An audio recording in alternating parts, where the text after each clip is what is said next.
सभी को नमस्कार। एक बार फिर प्रस्तुत हूँ आप लोगों के सामने काव्य प्रकाश प्रश्नोत्तरी के साथ।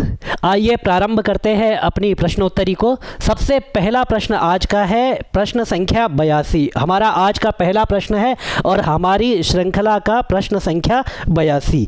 तो आज का जो प्रश्न है वह है शब्द परिवृत्ति असहिष्णुत्व प्राप्त होता है। शब्द परिवृत्ति असहिष्णुत्व। अब आप ये देखिए कि इसमें 4 ऑप्शन आपको दिए हैं। अर्थालंकार में प्राप्त होता है, शाब्दी व्यंजना में प्राप्त होता है, शब्दालंकार में प्राप्त होता है या उपर्युक्त बी एवं सी दोनों में प्राप्त होता है। तो बी से कहने का तात्पर्य है शाब्दी व्यंजना में या फिर शब्दालंकार में। अब उत्तर इन दोनों में से एक है, ये तो कंफर्म है, लेकिन हमें पता करना है। तो शब्द परिवृत्ति असहिष्णुत्व, शब्द परिवृत्ति जो है कभी भी व्यंजना में नहीं होती है, हमेशा अलंकार में होती है। तो शब्द परिवृत्ति असहिष्णुत्व जो हमें प्राप्त होता है वह होता है शब्दालंकार में। ये इसका सही उत्तर हो जाएगा। आइए आगे बढ़ते हैं। प्रश्न संख्या 83। यह कौमार हरः स एव ही, अच्छा यही डैश इसको पूरा करना है। यह कौमार हर स एव ही वरह, वरह यहाँ पर आ जाएगा तो हमारा सही उत्तर हो जाएगा सी। आपको वाचन करना होगा। श्लोकों का वाचन जब तक नहीं करेंगे इस तरह के प्रश्नों का उत्तर आप नहीं दे पाएंगे। इसीलिए वाचन महामंत्र है, ये याद करके चले। आइए आगे बढ़ते हैं अगले प्रश्न की तरफ। प्रश्न संख्या 84। उपकृतं बहुतत्र किमुच्यते इत्यादौ पद्ये मम्मटेन को ध्वनिभेदः स्वीकृतः। आचार्य मम्मट ने उपकृतं बहुतत्र किमुच्यते इस पद्य में ध्वनि का कौन सा भेद स्वीकार किया है। तो इसके लिए अब आपके विकल्प देख लेते हैं। विवक्षितान्य पर वाच्य ध्वनिभेदः, अलक्ष्य क्रम व्यंग्य ध्वनि भेदः, लक्ष्य क्रम व्यंग्य ध्वनि या अत्यंत तिरस्कृत वाच्य ध्वनि। तो उपकृतम बहुतत्र किमुच्यते, विवक्षितान्य परवाच्य भी नहीं है, अलक्ष्य क्रम व्यंग्य ध्वनि भी नहीं है और लक्ष्य क्रम भी नहीं है, लक्ष्य क्रम व्यंग्य ध्वनि। तो अत्यंत तिरस्कृत वाच्य ध्वनि, ये इसका सही उत्तर हो जाएगा। अत्यंत तिरस्कृत वाच्य ध्वनि। ये प्रश्न बार बार पूछे जाते हैं, इसीलिए आपको थोड़ा विशेष ध्यान इन प्रश्नों में रखना होगा।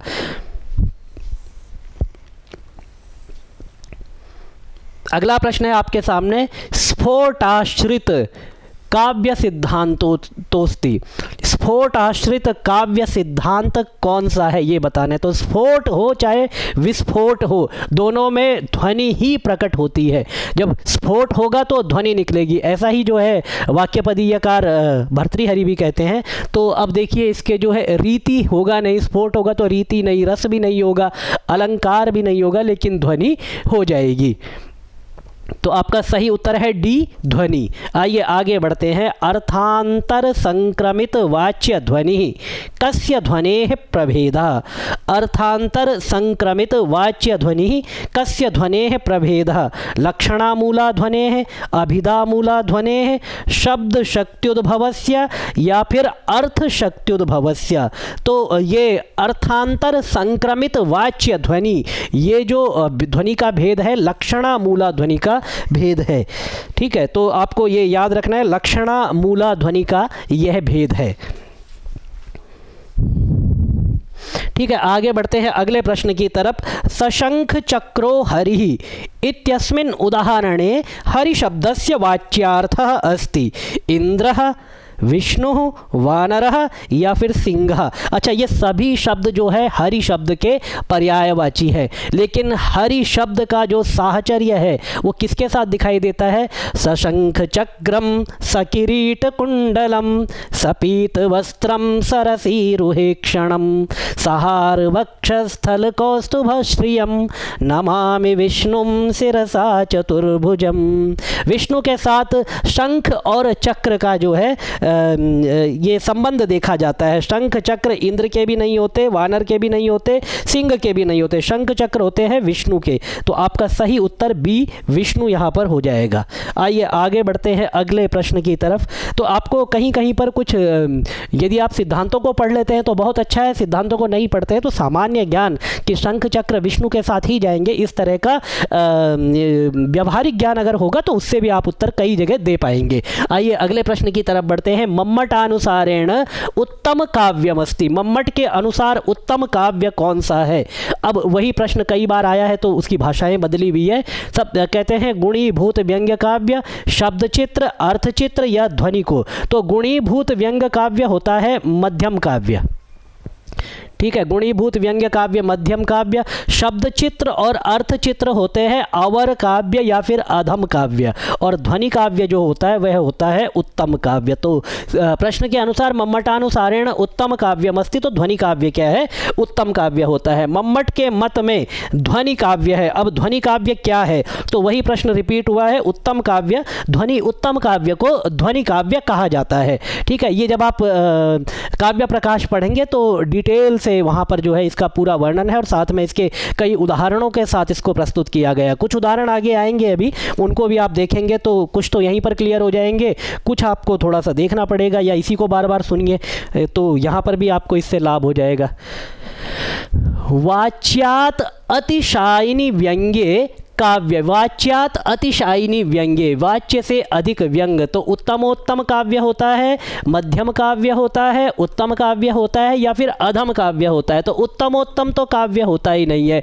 और जहाँ पर वाच्य से भी अतिशायी व्यंग हो, वाच्य से अधिक श्रेष्ठ जहाँ पर व्यंग्य हो, वहाँ पर हमेशा उत्तम काव्य होता है। तो आपका सी विकल्प सही हो जाएगा। अगला प्रश्न देखिए, प्रश्न में ही उत्तर छुपा हुआ है यहाँ पर। सारोपा लक्षणा कस्यालंकारस्य बीजम, तो सारोपा लक्षणा किस अलंकार का बीज है? सारोपा, और इस तरह का कोई अलंकार देख लीजिए, कोई आपको मिलेगा। उदाहरण में देख लेते हैं, आपको आ जाएगा रूपक है, अतिशयोक्ते, उत्प्रेक्षाया या फिर विभावनाया। तो मैंने कहा प्रश्न में ही उत्तर छिपा है, तो सारोपा तो रूपक, ठीक है, रूपक रूपा को आप यहाँ पर देख लीजिए, सही उत्तर आपका हो जाएगा। आइए अगले प्रश्न की तरफ आगे बढ़ते हैं।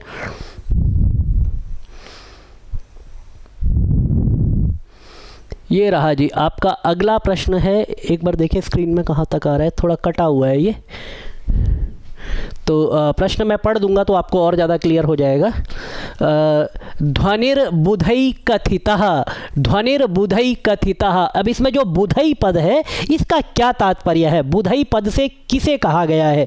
बुधई पद से काव्य प्रकाश की पंक्ति में बुधई का क्या अर्थ है, ऐसा पूछा गया है। तो आप इसको पढ़ेंगे तो बुधई वैयाकरणहि, जब आप काव्य प्रकाश मूल पढ़ेंगे तो मूल में आपको मिलेगा बुधई वैयाकरणहि। तो बुधई पद से यहाँ पर जो है वैयाकरणों का निर्देश किया गया है। अगला प्रश्न आइए, वापिम स्नातुमितो गतासि न पुनस् तस्याधमस्यांतिकम इत्यत्र कह काव्य भेदा। मैंने आपको कहा था कि कुछ आप काव्य के भेद पढ़ेंगे, जब आप काव्य प्रकाश का वाचन करेंगे तो कुछ उदाहरण आपको प्राप्त होंगे। अब ये देखिए उदाहरण आने शुरू हो गए हैं। वापिम स्नातुमितो गतासि न पुनस् तस्याधमस्यांतिकम उदाहरणेस्मिन् कह काव्य भेदः, कौन सा काव्य भेद है? तो इसमें जो है आपका वो ऑप्शन देते हैं, गुणीभूत व्यंग्यम, व्यंग्य प्राधान्य युक्तम, लाक्षणिकम अथवा चित्रात्मकम। तो लाक्षणिकम और चित्रात्मकम तो बिल्कुल भी नहीं है। अब व्यंग्य प्राधान्य युक्तम या गुणीभूत व्यंग्यम, आपको इन दोनों में से एक को सही को चुनना है। तो ये जो काव्य है उत्तम काव्य का उदाहरण है, व्यंग्य प्राधान्य युक्तम, उत्तम काव्य का उदाहरण होने के कारण व्यंग्य प्राधान्य युक्तम ये इसका सही विकल्प हो जाएगा। आइए अगले प्रश्न की तरफ आगे बढ़ते हैं, वह भी उदाहरण से ही लिया गया है। निःशेषच्युत चंदनम स्तनतटम निर्मृष्ट रागोधरो इत्यादि श्लोके अत्र तदंतिकमेव स्नातुम गतासि। ये इसमें पंक्ति आती है इस श्लोक में, तदंतिकमेव स्नातुम गतासि इति व्यंग्यम मम्मटेन कथम निर्धारितम। अब ये इस व्यंग्य का निर्धारण इस श्लोक के अंदर जो ये आया है, तदंतिकमेव स्नातुम गतासि, ये व्यंग्य है और इस व्यंग्य का निर्धारण मम्मट ने किस प्रकार से किया है आपको ये बताना है। तो यहाँ पर जो है प्राधान्येन अधम पदेन, प्राधान्येन मिथ्यावादिनि दूति बांधव जने और निश्शेषच्युत चंदनम स्तन तटम निर्मृष्ट रागोधर, इस प्रकार से तस्याधमस्यांतिकम, ये जो है अधम पद श्लोक में इस प्रकार से आया है। तो प्राधान्येन अधम पदेन, यहाँ पर जो है व्यंग्यम मम्मटेन निर्धारितम, प्राधान्येन अधम पदेन वाक्येस्मिन् श्लोकेस्मिन् व्यंग्यम आचार्य मम्मटेन निर्धारितम। ठीक है, आइए अगले प्रश्न की तरफ। फिर वही उदाहरण से प्रश्न है, वापीं स्नातुमितो गतासि न पुनस्तस्याधमस्यांतिकम् इति पद्यम कीदृशस्य काव्यस्य उदाहरणं वर्तते। तो ये आपका प्रश्न है। तो पद्यमिदं कस्य काव्यस्य उदाहरणं वर्तते, इस प्रकार से आपका प्रश्न है। तो इसका जो सही उत्तर हो जाएगा, ये अभी ऊपर से बात चली ही आ रही है, उत्तम काव्य है, तो ये उत्तम काव्य का उदाहरण हो जाएगा। आइए अगले प्रश्न की तरफ आगे बढ़ते हैं। प्रश्न संख्या 96 और भी है नीचे, हाँ ठीक है। तो प्रश्न संख्या 96 में प्रश्न है, अतिशयिनी व्यंग्ये परिभाषया परिचयः भवति। अतिशयिनी व्यंग्ये परिभाषया, परिभाषा के द्वारा परिचय होता है। किसका परिचय होता है? रीति कवितायाः ध्वनि काव्यस्य गुणीभूत व्यंग्यस्य या अलंकृत काव्यस्य। 96 क्वेश्चन है, उसका उत्तर आपको बताना है। तो प्रश्न का उत्तर आप देखेंगे यहाँ पर, अभी बात उसकी चल रही है वाच्यादतिशायिनी व्यंग्ये, ये हमने ऊपर भी पढ़ा था और तब हमारा उत्तर उत्तम काव्य था। तो उत्तम काव्य को ही ध्वनि काव्य कहा जाता है, मध्यम काव्य को गुणीभूत व्यंग्य काव्य कहा जाता है। तो हमारा जो उत्तर है वह ध्वनि काव्यस्य, यह सही हो जाएगा। अब अगला प्रश्न आइए, अतादृशि गुणीभूत व्यंग्ये किम काव्यम, अतादृशि गुणीभूत व्यंग्ये किम काव्यम, अतादृशि गुणीभूत व्यंग्ये मध्यमम काव्यम। अभी मैंने आपको बताया था कि मध्यम काव्य को गुणीभूत व्यंग्य काव्य भी कहा जाता है। तो अतादृशि गुणीभूत व्यंग्ये मध्यमम काव्यम, ये आपका उत्तर सही हो जाएगा। आइए अगले प्रश्न की तरफ आगे बढ़ते हैं। प्रश्न संख्या 98। प्रश्न संख्या 98 में हमारा प्रश्न है, मम्मट मते मध्यम काव्यम भवति। मध्यम काव्य क्या होता है? तो शब्द चित्र तो अधम काव्य होता है, ध्वनि काव्य उत्तम काव्य होता है, वाच्य चित्र होता कोई काव्य नहीं होता है, और गुणीभूत व्यंग्य ये मध्यम काव्य होता है। ये अभी पिछले 2-3 प्रश्नों से हम इसी के बारे में बात कर रहे थे। ग्राम तरुणम तरुण्या नव मंजुल मंजरी सनाथकरम पश्यन्त्या भवति मुहुर्नितराम मलिना मुखच्छाया। मैंने कहा आपको वाचन करना पड़ेगा, तभी ये मलिना मुखच्छाया, ये वाचन करते करते आपके जिह्वाग्र हो जाएगा। और जिह्वाग्र तिष्ठति, जो ऐसा जब ये शब्द आपकी जिह्वा के अग्र भाग पर बैठ जाएगा तो इस तरह के प्रश्न आप आसानी से सॉल्व कर देंगे। ठीक है, तो ग्राम तरुणम तरुण्या नव मंजुल मंजरी सनाथकरम पश्यन्त्या भवति मुहुर्नितरा मलिना मुखच्छाया। तो मलिना आपका सही उत्तर हो जाएगा। आइए अगले प्रश्न की तरफ आगे बढ़ते हैं।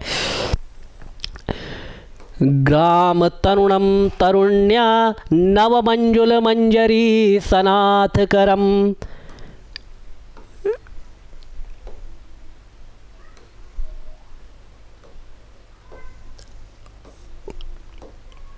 ग्राम तरुणम तरुण्या नव मंजुल मंजरी सनाथकरम पश्यन्ता भवति मुहुर्नितराम मलिना मुखच्छाया। प्रथमोल्लासे श्लोकोऽयं कस्य काव्यस्य भेद रूपेण उल्लिखितः। तो ये किस काव्य के भेद के रूप में उल्लिखित है? पहले इसको हटाने का प्रयास करते हैं, ये जो बीच में आ गया है। अब देखिए, ध्वनि काव्यस्य, गुणीभूत व्यंग्य काव्यस्य, शब्द चित्र काव्यस्य या वाच्य चित्र काव्यस्य। ग्राम तरुणम तरुण्या नव मंजुल मंजरी सनाथकरम। प्रश्न संख्या हमारा 100। तो ये है गुणीभूत व्यंग्य काव्यस्य उदाहरणम वर्तते। प्रश्न संख्या 100। ये आपका गुणीभूत व्यंग्य काव्य का उदाहरण है। आइए आगे बढ़ते हैं अगले प्रश्न की तरफ। मम्मटोक्त रीत्या एतत् काव्य भेदम न भवति। मम्मटोक्त रीत्या में काव्य का भेद नहीं है। उत्तम काव्य, ध्वनि काव्य, मध्यम काव्य, गुणीभूत व्यंग्य काव्य, अधम काव्य, शब्द चित्र या अर्थ चित्र या अवर काव्य, उत्तम उत्तम कोई काव्य का भेद नहीं होता। ये यहाँ पर गलत है, लेकिन वास्तव में ये उत्तर सही है, क्योंकि हमसे न भवति पूछा गया है। तो मैंने आपको पहले भी कहा था अस्ति और नास्ति का हमें विशेष ध्यान रखना है, क्योंकि कई बार हमें लगता है कि ये तो होता नहीं है और उसको हम बॉयकॉट कर देते हैं या उसको जो है बिल्कुल डिस्कार्ड कर देते हैं उस उत्तर को, और वास्तव में जो गलत होता है वही सही उत्तर होता है, क्योंकि हमसे पूछा ही गलत गया होता है कि इनमें से गलत कौन सा है। तो इस तरह से अस्ति और नास्ति का हम विशेष ध्यान रखें। तो इस तरह के जो एक दो, ज़्यादा नहीं होता है पेपर में, 2-1 प्रश्न होता है ऐसा गड़बड़, लेकिन एक प्रश्न भी गड़बड़ होना हमें काफ़ी पीछे कर देता है। आइए अगले प्रश्न की तरफ आगे बढ़ते हैं। मम्मट मतेन काव्य भेदः कतिविधः। तो मम्मट मतेन काव्य भेदः त्रिविधः। ध्वनि काव्य, गुणीभूत व्यंग्य काव्य और अधम काव्य। तो 3 प्रकार के भेद जो है आचार्य मम्मट के अनुसार काव्य के होते हैं। काव्य भेदेषु गुणीभूत व्यंग्य नामना कः भेदः निगदितः। तो गुणीभूत व्यंग्य नामना मध्यम काव्य भेदः निगदितः आचार्येण मम्मटेन। ठीक है जी, आइए आगे बढ़ते हैं। आचार्य मम्मट ने इतना तो कह दिया, और क्या कहते हैं देखते हैं। आचार्य 104 प्रश्न से चलना है हमें ना, तो चलिए आचार्य मम्मट और क्या कहते हैं देखते हैं। वाच्याद अनतिशायिनी व्यंग्ये गुणीभूत व्यंग्यम नाम काव्यम किम रूपम भवति। वाच्याद अनतिशायिनी व्यंग्ये, वाच्याद अतिशायिनी व्यंग्ये तो ध्वनि काव्य होता है, और वाच्याद अनतिशायिनी व्यंग्ये गुणीभूत व्यंग्य काव्य होता है, अर्थात मध्यम काव्य होता है। तो इसका जो सही उत्तर होगा वह होगा मध्यमम। ये इसका सही उत्तर हो जाएगा। दोनों को ध्यान रखना है आपको। वाच्याद अतिशायिनी व्यंग्ये ध्वनि काव्य, वाच्याद अनतिशायिनी व्यंग्ये गुणीभूत व्यंग्य अथवा मध्यम काव्य। ठीक है, अगले प्रश्न की तरफ आते हैं। ग्राम तरुणम तरुण्या उदाहरण है। कौन से काव्य का उदाहरण है? तो मध्यम काव्य का उदाहरण है। ये हम प्रश्न पीछे भी कर चुके हैं, तो अब तो आपको ये पूरी तरह से याद हो गया होगा। एक प्रश्न का बार बार आना उस प्रश्न की इंपॉर्टेंस को दिखाता है कि वह प्रश्न कितनी बार कितने तरीके से पूछा गया है। तो प्रश्न यहीं पर याद हो जाना चाहिए, जिससे कि आपको इसमें अनायास ही आपको जो है प्रश्न याद हो जाएं, सभी के सभी प्रश्न। आइए आगे बढ़ते हैं। मम्मट के अनुसार कौन मध्यम काव्य है? अब मम्मट के अनुसार मध्यम काव्य हमें बताना है, तो एक बार इसके 4 ऑप्शंस देख लेते हैं, फिर हमें पता चलेगा मम्मट के अनुसार मध्यम काव्य कौन सा है। जिसमें व्यंग्यार्थ की प्रधानता हो, ये कैसे मध्यम? ये तो उत्तम काव्य होता है। जिसमें वाच्यार्थ की प्रधानता हो, चित्र काव्य, या फिर जिसमें व्यंग्यार्थ गुणीभूत होता है। तो आपको इसमें सही उत्तर बताना है जिसमें व्यंग्यार्थ गुणीभूत होता है, इसीलिए इसको गुणीभूत व्यंग्यार्थ है ना शब्द, तो ऐसे ले लीजिए, गुणीभूत व्यंग्य काव्य, इसी को मध्यम काव्य कहा जाता है। प्रश्न संख्या 107। अतादृशि गुणीभूते व्यंग्ये तु मध्यमम, यह होता है। तो ये क्या होता है? द्विगुणित व्यंग्यम, गुणीभूत व्यंग्यम, अगुणीभूत व्यंग्यम, यह न गुणीभूत व्यंग्यम। तो गुणीभूत व्यंग्यम, इसकी हम कई बार चर्चा करते हुए आ रहे हैं, कई बार इसके बारे में बात करते हुए आ रहे हैं, तो गुणीभूत व्यंग्यम इसका सही उत्तर हो जाएगा। आइए अगले प्रश्न की तरफ आगे बढ़ते हैं। हमारा अगला प्रश्न है। अदृष्टे दर्शनोत्कंठा दृष्टे विच्छेद भीरुता नादृष्टेन न दृष्टेन भवता लभ्यते सुखम इत्यत्र किम नाम गुणीभूत व्यंग्यम। अदृष्टे दर्शनोत्कंठा दृष्टे विच्छेद भीरुता नादृष्टेन न दृष्टेन भवता लभ्यते सुखम इत्यत्र किम नाम गुणीभूत व्यंग्यम। तो 4 ऑप्शन देते हैं। अगूढ़म, अस्फुटम, संदिग्धम या असुंदरम। तो इसका जो सही उत्तर हो जाएगा आपके लिए, वो भी आपका अस्फुटम, ये इसका सही उत्तर हो जाएगा। अदृष्टे अस्फुटम दर्शनोत्कंठा दृष्टे विच्छेद भीरुता ना दृष्टेन न दृष्टेन भवता लभ्यते सुखम। तो ये कैसा गुणीभूत व्यंग्य है? अस्फुट गुणीभूत व्यंग्य है, अस्फुटम गुणीभूत व्यंग्यम। मध्यम। आइए प्रश्न संख्या 109, मम्मट के अनुसार अधम काव्य है। अधम काव्य ध्वनि काव्य उत्तम काव्य होता है, गुणीभूत व्यंग्य काव्य मध्यम काव्य होता है, भाव ध्वनि कोई काव्य होता ही नहीं है, भाव ध्वनि तो, और चित्र काव्य जो है ये अधम काव्य होता है। तो सबसे पहले जो हमारी प्रश्न श्रृंखला में प्रश्न थे ध्वनि काव्य के थे, उसके बाद जो प्रश्न थे वो गुणीभूत व्यंग्य या मध्यम काव्य के थे, और अब जो हमारे प्रश्न प्रारंभ हो रहे हैं वह हो रहे हैं अधम काव्य, चित्र काव्य, शब्द चित्र या अवर काव्य के। तो आप प्रश्नोत्तरी के साथ बने रहें, आगे फिर आपके लिए इस तरह की प्रश्नोत्तरी लेकर के आएंगे। पूरे 400 से अधिक प्रश्न हमारे पास हैं काव्य प्रकाश के, जो कि आपकी परीक्षा के लिए बहुत महत्वपूर्ण, बहुत ही ज़्यादा उपयोगी है। तो इसके यदि आप इस पूरी प्रश्न श्रृंखला को जो काव्य प्रकाश की हम लेकर के आ रहे हैं, पूरी यदि इसको देखते हैं, बार बार इसको अगर स्मरण करते हैं, इसका संस्कार बना लेते हैं, तो आपको काव्य प्रकाश में कोई भी ऐसा प्रश्न नहीं मिलेगा परीक्षा में जो आप ना कर पाएँ, क्योंकि प्रायः सभी प्रश्नों को हम इसमें कवर करेंगे, सभी प्रश्नों को जो है इसमें प्रस्तुत किया जाएगा। इसके अतिरिक्त यूपीएससी, एससी और एनटीए नेट की जो लोग परीक्षा दे रहे हैं उनको एक कॉमन पेपर देना होता है। उस कॉमन पेपर की प्रिपरेशन भी हमारे द्वारा इस चैनल के माध्यम से कराई जा रही है, जिसके वीडियोस आपको समय समय पर प्राप्त होते रहते हैं। तो उन वीडियोस का भी आप लाभ उठाएं, और आपके जो 30-35 यूपीएससी एससी में 30 होते हैं और लगभग 25 से 30 नंबर का पेपर कॉमन एनटीए नेट में भी पूछा जाता है, तो आप अपने उन नंबरों को भी पूरी तरह से सुरक्षित करें। और यद्यपि आप और कहीं से भी तैयारी कर रहे होंगे, सभी का सहयोग है तब जाकर के छात्र आगे बढ़ते हैं, और छात्रों का सहयोग है तो इसीलिए विद्या आगे बढ़ती है। तो कहीं से भी आप कर रहे हो, लेकिन यदि आवश्यकता हो, आप चाहें तो इस चैनल पर जो उपलब्ध है उस सामग्री का भी प्रयोग करके आप अपने नंबरों को सुरक्षित कर सकते हैं।